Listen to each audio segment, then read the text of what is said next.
لا حول ولا قوة إلا بالله العلي العظيم. اللهم صل على محمد وآل محمد وعجل فرجهم. أعوذ بالله من الشيطان الرجيم. بسم الله الرحمن الرحيم. الحمد لله الذي هدانا لهذا وما كنا لنهتدي لولا أن هدانا الله. ثم خير الصلاة والسلام على خير خلقه وأشرف بريته حبيب إله العالمين محمد بن عبد الله المصطفى.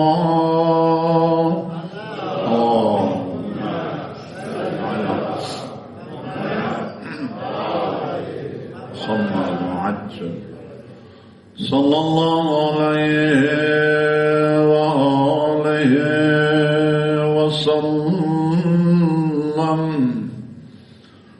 وعلى آله آل الله وأهل بيته الطيبين الطاهرين الهداة المهديين هجج الله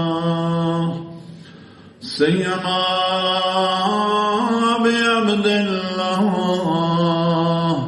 الحسين بن علي الشهيد بكربلاء ولا سيما صاحب دمه صاحب عدم الإلهية وصاحب دولة الزهراء الخلف الصالح المهدي صلوات الله.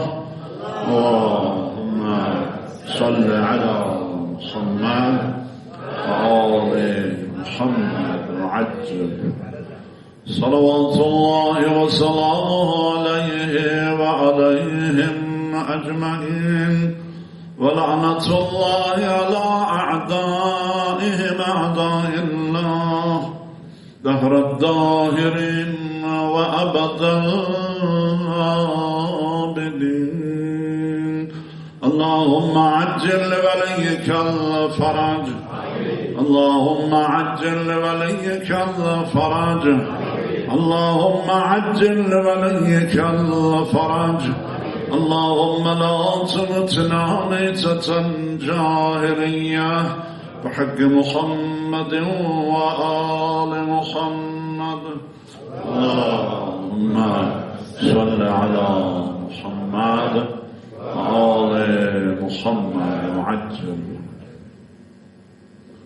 جماعة المسلمين متدينين بدين حنيف سيد المرسلين وخاتم النبيين وقائلين بولاية أمير المؤمنين وأولاده المعصومين سيما بقية الله في السماوات والأراضين صلوات الله وسلامه عليهم أجمعين ولعنة الله على أعدائهم أعداء الله أجمعين.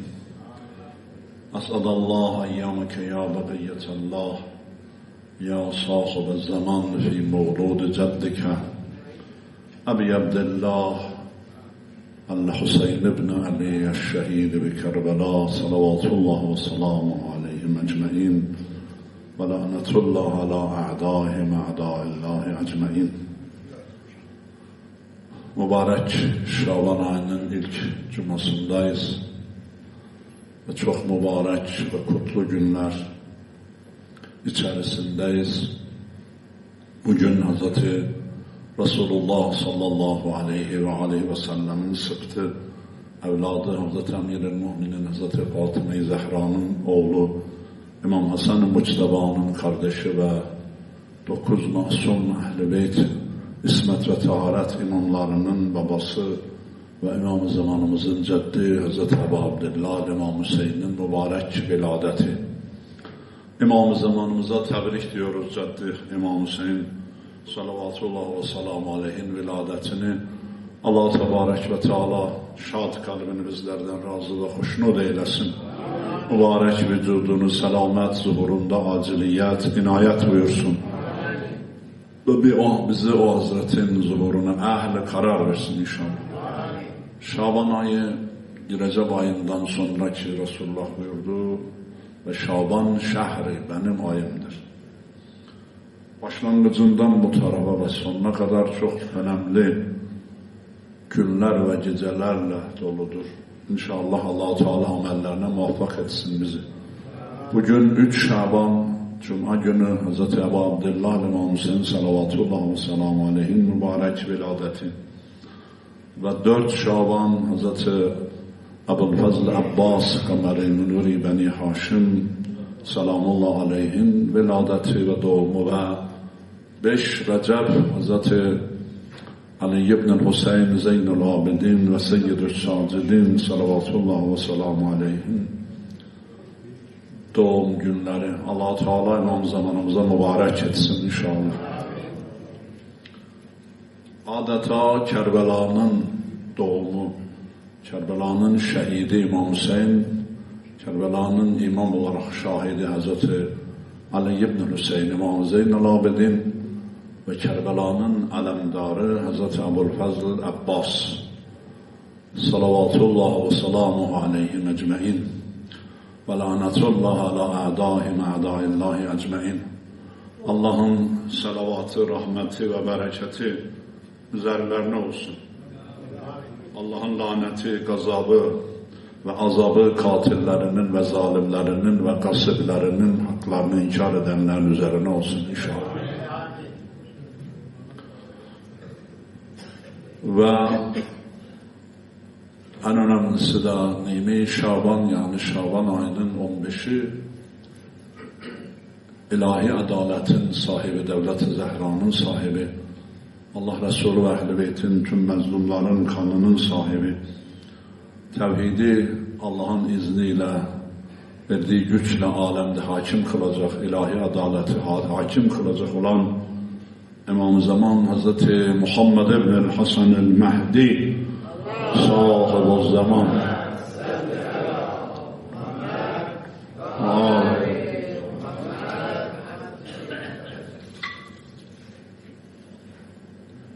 İmam-ı Zaman Eccelallahu Teala Faracahu Şerif'in mübarek viladet günü 15 Şaban, 20 Şaban inşallah Allah yine emellerine muvaffak etsin bizlere inşallah.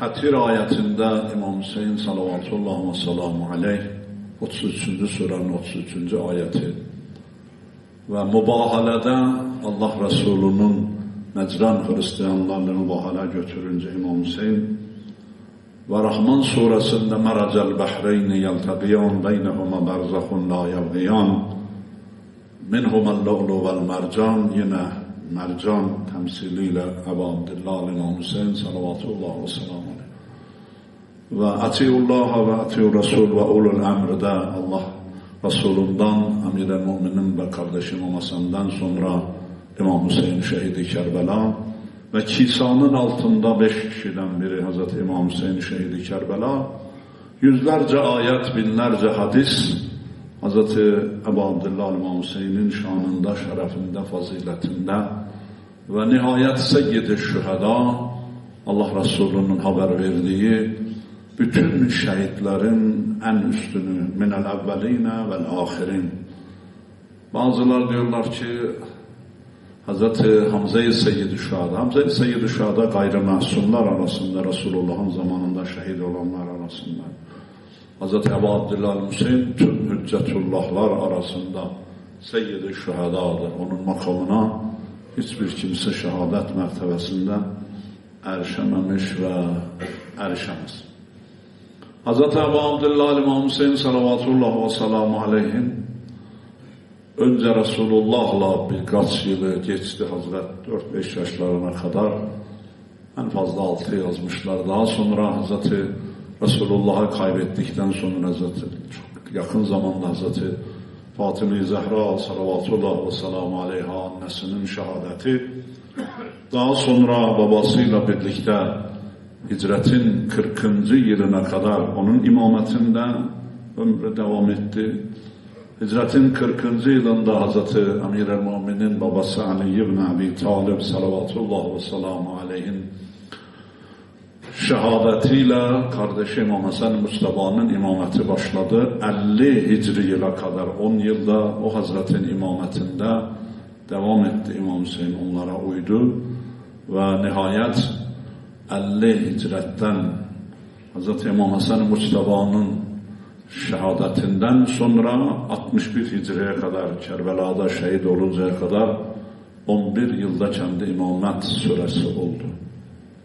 Ve dünyada görülmemiş hunhar zulümle kendisi, evlatları, yakınları ve ashabı ve yaranları Yezid Mel'un'un emriyle onun ordusu tarafından önü kesilip günlerce susuz bırakılarak tarihte görülmemiş bir mezalime uğrayarak hem şehadet hem şehadetinden sonra şehadet mertebesine erişti. Allah-u Teala bu dünyada hak yollarından ve ziyaretlerinden ve ahirette şefaatlerinden bizleri bir nasip eylemesin inşallah. Sizlerin de bayramları mübarek olsun. Vakit az. Ben o Hazretin mübarek hadislerinden ve nurlu sözlerinden bir tanesini teberrüken, teyemmünen arz edeyim inşallah.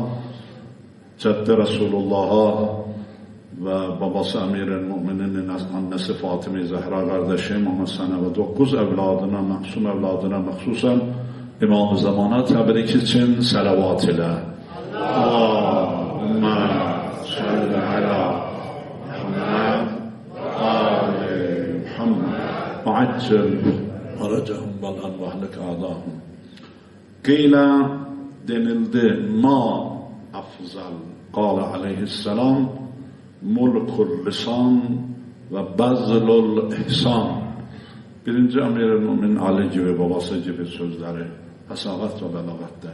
Qîle femen naksu qâle ettekellufu lima yu'nik la yu'nik ettekellufu lima la yu'nik.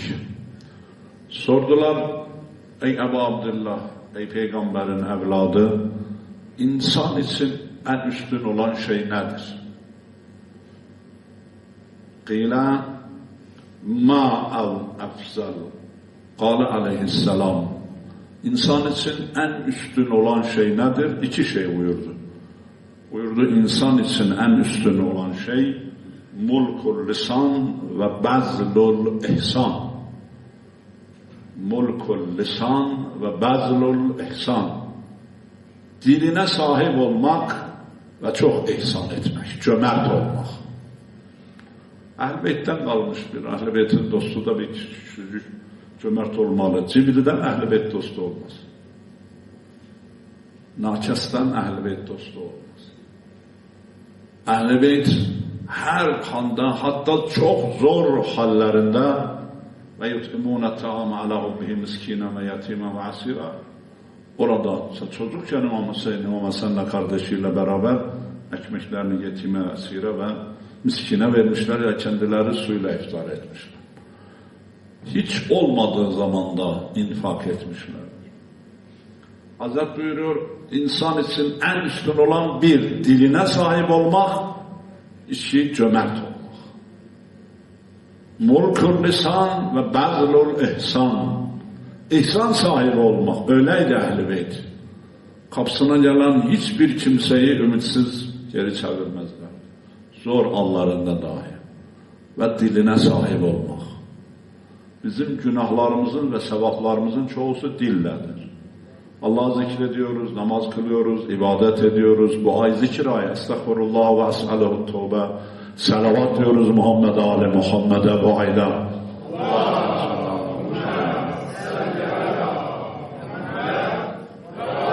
Kur'an okuyoruz, hadis okuyoruz, kitap, din öğrenmek için okuyoruz. Güzel sözler söylüyoruz. Hepsi diller. Ama bütün savaşlar, bütün kötülükler, bütün zulümler, gıybetler, iftiralar, böhtanlar hepsi de diller. Onun için mulkul lisan insanın en faziletli halidir. Diline sahip olmak. Maalesef ki çok azdır bize diline sahip olmak. Ağzına geleni konuşmak. Doğru mu, yanlış mı, yalan mı, iftira mı, böhtan mı, gıybet mi, ne olursa olsun. Dikkat buyurun. O halde Emir-i Mü'minin babası Emir-i Mü'minin Ali ibn Abi Talib de buyurmuş, ey insan, dil yırtıcı hayvan gibidir. Onu kafesine al. Yani koru, bırakma her önüne geleni konuşsun. Her önüne geleni söylesin. Kafese almazsan parçalar önüne geleni. Dinlemez. Sahip ol diline. Dil selamet. Nasıl biliyorsunuz onu? Ama amel yok. Dil selamet, baş selamet. Bu ayet ve hadislerden almışlar büyüklerden. Diline sahip ol. İkincisi, dediler yabne Resulullah ve en nakıslık gıyla femen naksu, insan için noksanlık nedir? Fazilet budur. Diline sahip ol ve cömert ol. Naçes olma. Ağlama. Ağlanız hiçbir şey vermezler sana. Fakat Allah'ın kapısında ağla. Evam zamanın kapısında ağla. Başka kapıda ağlama. Kim olursa olsun. En büyük devlet de olsa, en büyük para sahibi ağa da olsa, onun yanında ağlama. Elini ayağını avcalama. Hiç.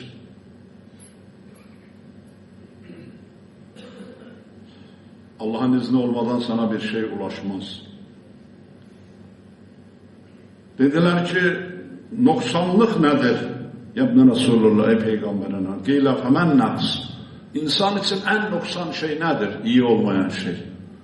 Cevap buyurdu. İnsan için en noksan şey, iyi olmayan şey nedir? Salavat verin İmam Hüseyin'e. Âlâ et-tekennufu lima la yu'nik. İnsanın noksanlığı buradadır ki kendisi için fayda vermeyecek şeylere kendisini yormak. Ve faydası yok. Kendisini zahmetten zahmete atıyor, hiçbir faydası yok. Ne dünyasına ne ahiretine. Bu noksanlıktır. Boşu boşuna uğraşıyor ya. Yani günah olsa ki daha kötü. İnsanın için noksanlık budur ki kendisine dünya ve ahiret hiçbir faydası olmayan şeylerle uğraşıyor. Boş şeylerle. Tekellüf. Vaktini, zamanını, ömrünü boş şeylerle geçiriyor.